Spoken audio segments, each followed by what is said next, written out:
혹시 뭔가를 정말 간절히 오랫동안 기다려본 적 있으신가요?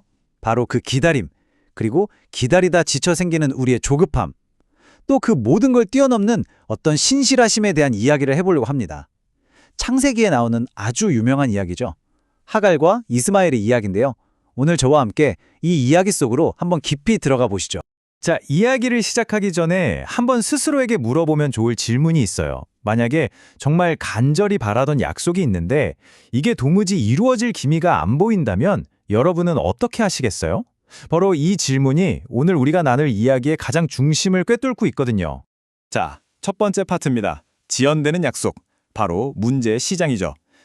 이야기는 아브라함과 사라, 이 두 사람 사이에 흐르는 어떤 팽팽한 긴장감에서부터 출발합니다. 하나님이 아브라함과 사라한테 자녀를 주시겠다고 약속하신 지 벌써 10년이 흘렀습니다. 10년이라? 여러분, 이 10년이라는 시간이 어느 정도일지 상상이 가시나요? 희망을 가졌다가 또 실망했다가 이게 정말 수없이 반복됐을 정말 길고 답답한 시간이었을 겁니다. 기다림이 길어지면 결국 조급해지잖아요? 그럼 사람은 어떻게든 자기 힘으로 길을 찾아내려고 하게 되죠. 사라도 그랬습니다. 당시 문화에서는 흔한 일이었을 수도 있는 그런 해결책을 하나 내놓아요. 그런데 문제는 그 계획의 중심에 믿음이 아니라 철저히 인간적인 계산이 깔려 있었다는 거죠. 네, 두 번째 파트, 인간적인 해결책, 바로 그들의 수습 방식입니다. 그럼 이 사람들이 세운 계획이 구체적으로 뭐였는지, 그리고 이게 영적으로는 어떤 의미를 갖는지 좀 더 깊이 들어가 볼게요. 자, 한번 비교해 볼까요? 하나님의 약속은 믿음과 인내가 필요합니다.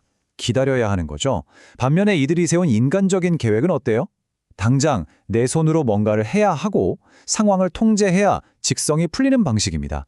하나님의 시간표를 기다리는 대신 즉각적인 결과를 원했던 거죠. 결국 이건 하나님의 때를 신뢰하지 못한 조급함이 만들어낸 일종의 영적인 타협이었다고 볼 수 있어요. 이 상황을 저는 설익은 과일에 비유하고 싶어요. 과일이 진짜 맛있으려면 햇볕도 쬐고 비바람도 맞으면서 충분히 익을 시간이 필요하잖아요. 근데 너무 배고프다고 아직 파란 과일을 억지로 따먹으면 어떨까요? 엄청 떨고 쓰기만 하겠죠. 아브라함과 사라의 조급함이 딱 그런 쓴 열매를 맺게 된 겁니다. 자, 세 번째 파트입니다. 위기에 처한 가족, 그리고 그 파국. 네. 인간의 방법이 문제를 해결했을까요? 아니요. 오히려 상황을 더 꼬이게 만들었습니다. 가족 안에 완전히 새로운 폭탄을 던져넣은 셈이죠. 어떻게 상황이 최악으로 치닫게 되는지 한번 따라가 보시죠. 이게 정말 도미노처럼 무너지는데요. 보세요. 먼저 하갈이 임신을 하니까 자기 여주인인 사라를 좀 얕보기 시작해요. 그러자 사라는 어땠을까요? 질투심에 불타서 하갈을 못살게 굴죠. 그럼 남편인 아브라함은 뭘 했을까요? 아무것도 안 합니다. 그냥 책임을 회피하고 방관하죠. 결국 이 모든 학대를 견딜 수 없었던 하갈은 광야로 도망쳐버립니다. 이 연쇄 반응이 결국 한 가정의 평화를 그냥 박살내버린 거예요. 정말 믿음의 가정이 질투와 미움의 현장으로 변했다. 이 한마디가 모든 걸 말해주죠. 하나님의 약속을 함께 기다리던 그 공간이 인간의 계획 하나 때문에 서로를 미워하고 증오하는 곳으로 순식간에 바뀌어버린 겁니다. 이걸 다른 비유로 한번 생각해 볼까요? 멋진 오케스트라 연주를 생각해 보세요. 근데 거기서 딱 한 사람이 자기 마음대로 막 다른 음을 내고 박자를 무시하면 어떻게 될까요? 전체 연주가 다 망가지겠죠? 끔찍한 소음이 될 겁니다. 아브라함의 가정이 바로 그런 셈이에요. 인간의 조급함이라는 불협화음이 끼어드는 순간 모든 조화가 산산조각 나버린 거죠.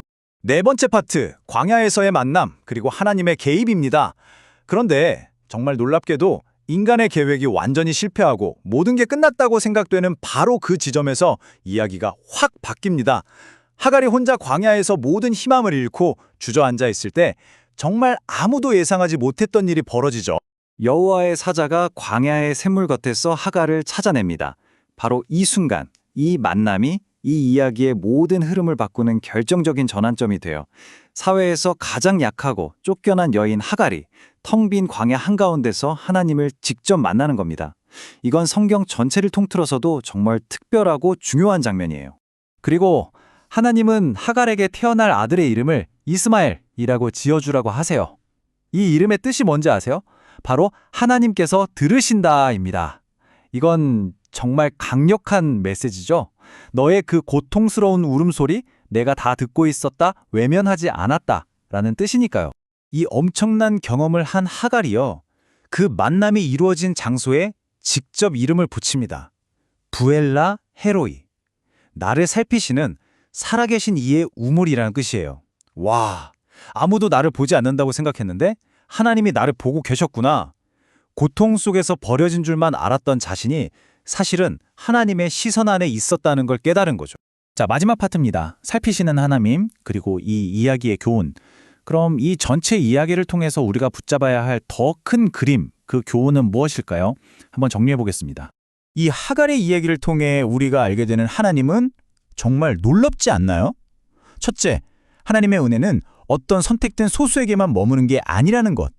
둘째, 하나님은 언약 밖에 있는 사람이라도 고통받고 있으면 적극적으로 찾아가신다는 것.